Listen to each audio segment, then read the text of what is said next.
Hey, in cars. All right. I'm Gary Newman for you. 2, 3, 4. Ba me ba ba ba ba. Da, da, da, da, da, da. Da, da, da, da, da, da, da, ba, ba, ba, ba, ba. Made these over 2 years ago. Look at what great shape for a picks of the week. Ba-da, ba-da, ba-da. Hi everyone.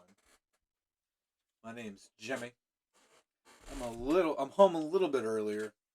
I decided to go in earlier so I could leave a little bit earlier so I don't get home at 10 p.m. sometimes. And then I get home and I'm like, well, I'm just going to jerk off and go to bed anyway. Oh, you didn't need to hear that. And I don't mean this. This is a form of jerking off. It's not what I meant. Ugh, this went off the rails quick. How much? That's got to be a record. All right, first up this week, we have Iron Fist number one. This is the new Iron Fist. And he's an Asian fella. Well, that ought to keep some of the, liberals quiet. We've been talking about this at the shop. It's written by Alyssa Wong and drawn by Michael Eag. I'm not sure how to say his last name. It's spelled YG. Which is very efficient. Alyssa Wong is apparently, my boss says that she is like 22 or something like that. And I don't think he's saying it like, but more like, you don't get a lot of youngins. But, so here's the thing. Iron Fist is traditionally, has always been a kung fu book. And the original Iron Fist is Danny Rand, who is a white boy. And, but became the Iron Fist through years of training. And he was raised in Kunlun, and when they came up with the Netflix TV show about 5 years ago, there was a big backlash as to why.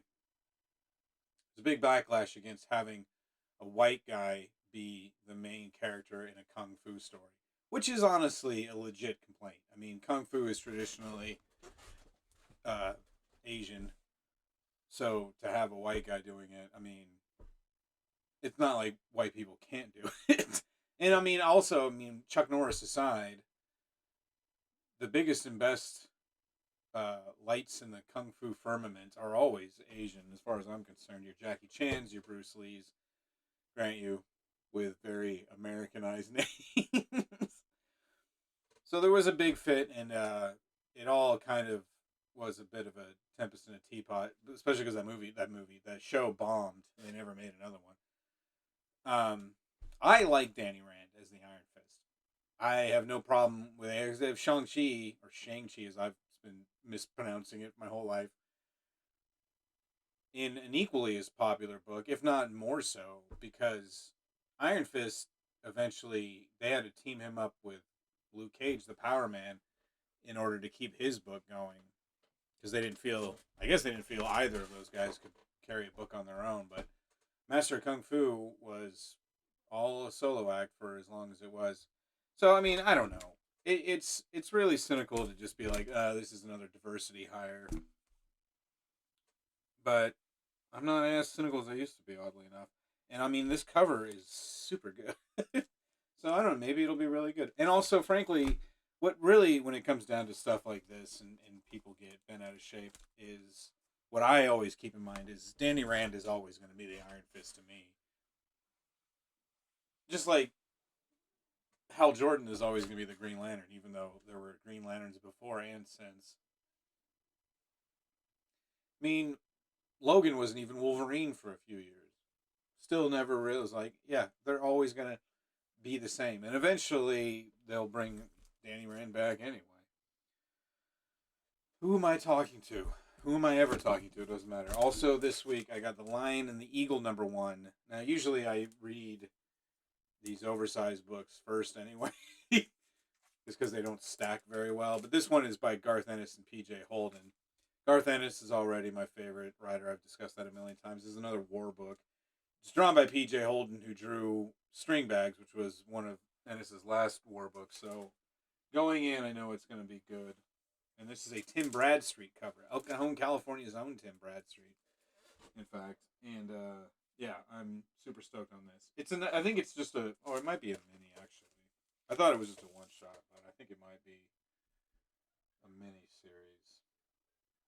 Well, I guess we'll find out. Yeah, it's a mini series. Okay, good.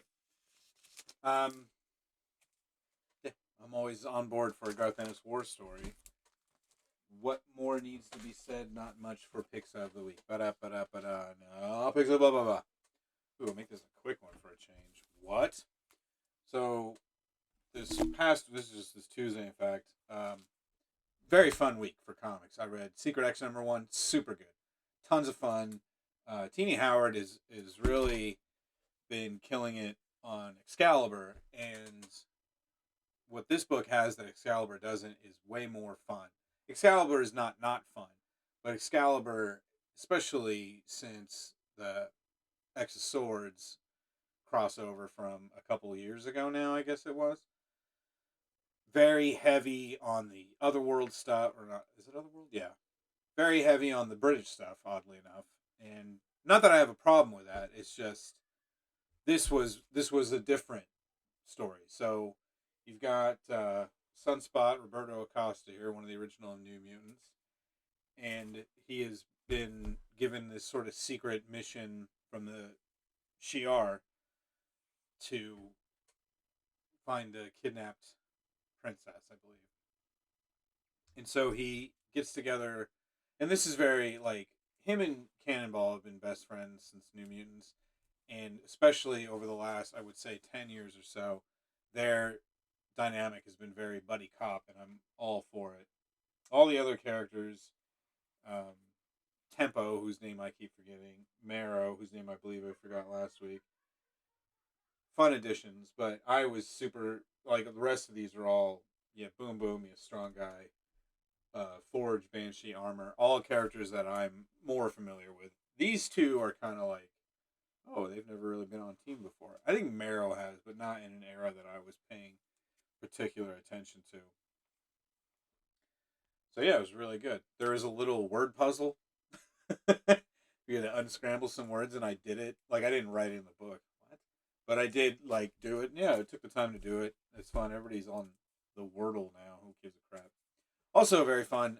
Maestro World War M #1. So this was what I had been.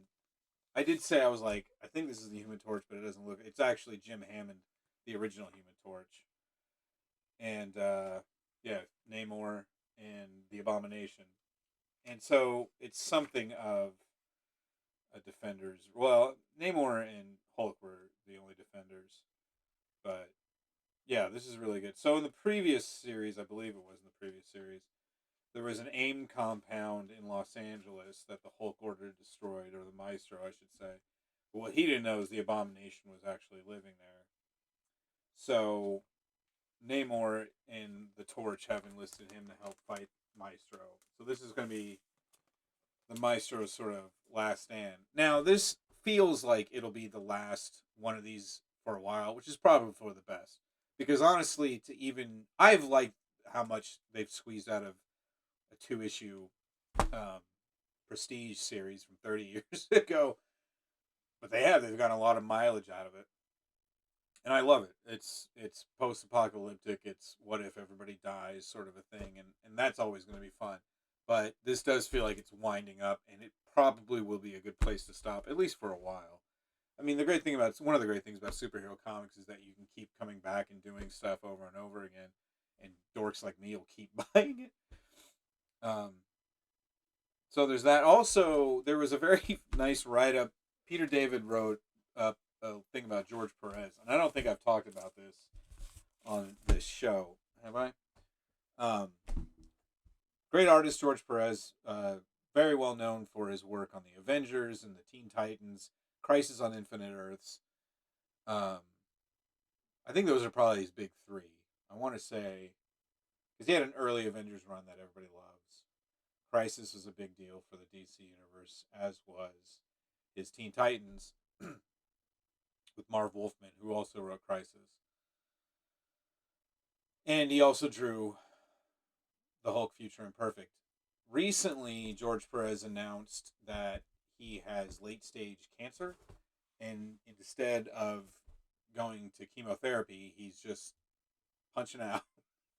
Which a lot of the times when these comic book professionals get sick, it's really a drag because they don't have any money. They've been freelancing their whole lives.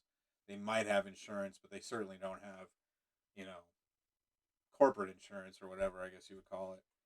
But I think in George Perez's case, he's more just like he's up there in years and he's ready to just. I get the distinct vibe reading his little announcement that he's just kind of like almost a hippie, like, hey man, it's my time to go. So he's gonna. So George Perez has been discussed a lot lately, and I had forgotten that George Perez drew the original Future Imperfect series.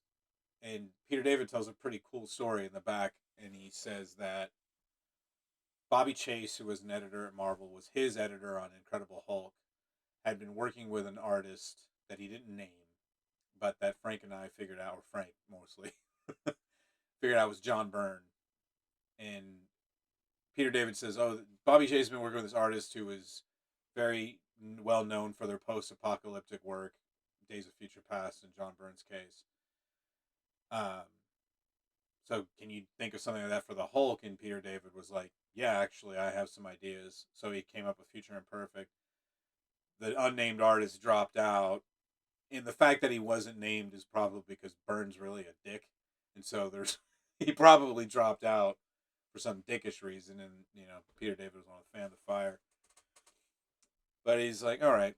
And then he, for whatever reason, had to take his daughter to an emergency room or some sort of hospital. And who was in the waiting room but George Perez? And so they started talking, and he was like, oh, why don't you come in on this thing?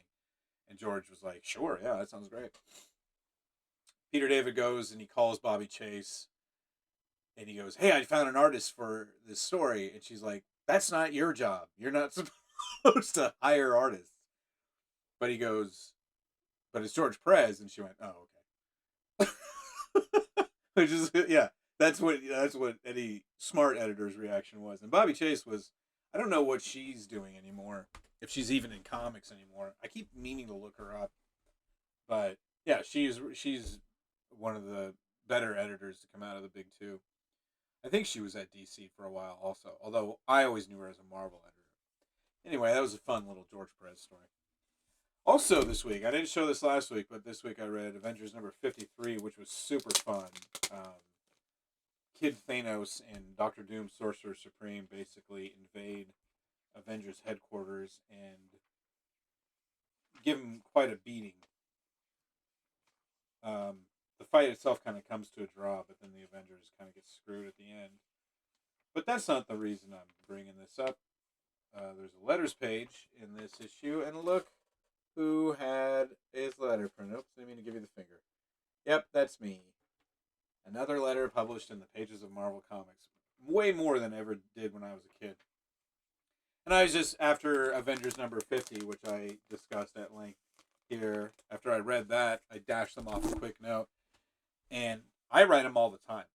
When I was a boy and there was letters pages every issue in every comic, I wrote, I think, a couple times. And it was rare that I ever got a letter printed because they weren't very good.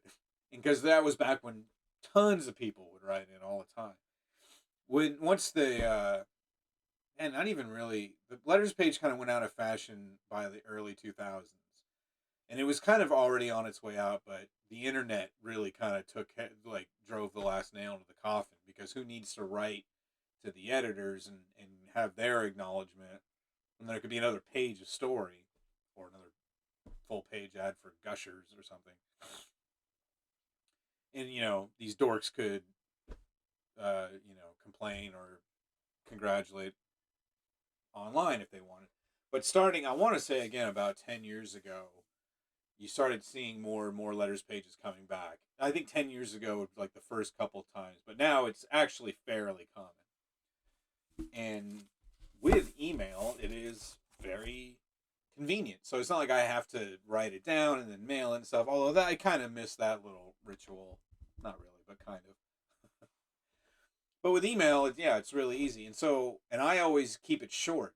And that's here's my tips if you want to get your letter published in a funny book. Most of the time they're in Marvel Comics, but I have like in that Texas Blood, they've published a couple of them, I think, or at least mentioned my name because I wrote in with something to say. I've written into a few of your indie books because indie books really are into letters pages. I think Brian K. Vaughan kind of led the charge on that. So what I do, because I had two letters in Fantastic Four last year, two different issues, and I think I've had a few since then. Marvel has just like one. They used to have a bunch of different emails for different books, and now they just have kind of one general one. So I just write, and like I say, I keep it brief, and I keep it positive. I don't write in to complain. I will occasionally write in and say like, "Hey, bring this book back," or "Hey, do this," barking orders. I even once wrote, because this was true a couple months ago. Like every other Marvel comic I bought in the month of October was missing a staple. So I did write it to him and say like, "Hey, you might want to look into getting a new staple guy." But even then, I try to keep it light. I'm not trying to be a dick. I want to be helpful. So I'm just like, "Hey, I don't know if you've been getting complaints," and it works. And I don't know if you can see it, but I always give myself the appropriate boom acronyms. Again, I don't know if you can see RFO, QNS, KOF, PMM. Those are my Marvel Dumb acronyms. And if you're not part of the Merry Marvel Marching Society, well, you don't know what those mean, and I ain't gonna tell you. Honestly, like I was reading the issue and it was really fun. I was really enjoying it, and then I got to the letters page and I went, "Oh, hey, that's me." And yeah, I wrote in and I said that issue 50 was super fun. There was so many plot lines getting tied up and so many getting started, and I was like, Jason Aaron is absolutely. I'm very well spoken also. So it talked about Jason Aaron bringing all these disparate elements of the Marvel universe together, which he is very good at doing. He's done that a lot. And they said, "Yes, Jim, we agree." And so they published my little letter. That was Pixa last week. Ba-da, ba-da, ba-da. All right, a little longer than I intended, but still pretty short. In car. I'm just gonna do this for 20 minutes.